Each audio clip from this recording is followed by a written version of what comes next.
আসসালামু আলাইকুম। সবাই কেমন আছেন?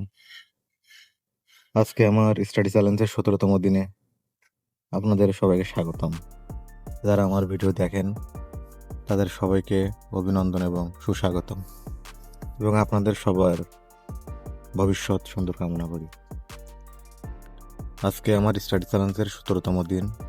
আমার ইচ্ছা আছে যে জানুয়ারি মাসের ভিতরে আমার চ্যালেঞ্জটা শেষ করার, একসাথে প্রাইমারি প্লাস বিসিএস দুইটা শেষ করার ইচ্ছা আছে। সেভাবে আর কি আগাচ্ছে। আজকে আমার স্টাডি চ্যালেঞ্জের ভিতরে ছিল আপনার 50টা পারিভাষিক শব্দ এবং 50টা বাগধারা, 50টা প্রিপোজিশন, এবং ছিল একটা বাংলা লিটারেচারের একজন কবি সাহিত্যিকদের, তার ভিতরে ছিল শরৎচন্দ্র চট্টোপাধ্যায়, এবং ইংলিশে একজন রাইটারের ছিল লর্ড বাইরন এবং জন আস্টিন, এই দুইজনের রাইটার ছিল। আর ম্যাথ ছিল বাস্তব সংখ্যাটা শেষ। আর সাধারণ জ্ঞান ছিল আমাদের অর্থনীতি এবং বাজেট, এটা পড়ার ছিল। বাংলা গ্রামারের যে টপিকসটা ছিল সেটা হচ্ছে ধ্বনি পরিবর্তন। এই ছিল আমার স্টাডি চ্যালেঞ্জের আজকে ১৭তম দিনের টোটাল পড়ার একটা টু ডু লিস্ট। সো আজকে পড়ে যেটা মানে রিয়ালাইজ করলাম যে আসলে আপনি দিনে যত বেশি পড়বেন তত বেশি আপনি পজিটিভ থাকবেন, এবং যত বেশি পজিটিভ থাকবেন তত আপনার লাইফ থেকে মানে কি কমপ্লেক্সিটিগুলো আস্তে আস্তে দূর হয়ে যাবে।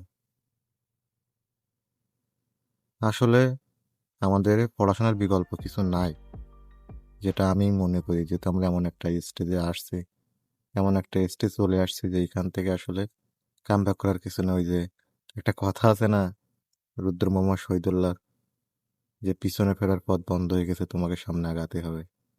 তা আসলে যারা আমরা জব শিকার, তাদের আসলে পিছনে ফেরার পথ বন্ধ। পিছনে ফেরার পথ একমাত্র আছে যে আপনি লাইফ থেকে আপনাকে ছিটকে পড়ে যেতে হবে, আর আপনার সামনে আগাতে হবে।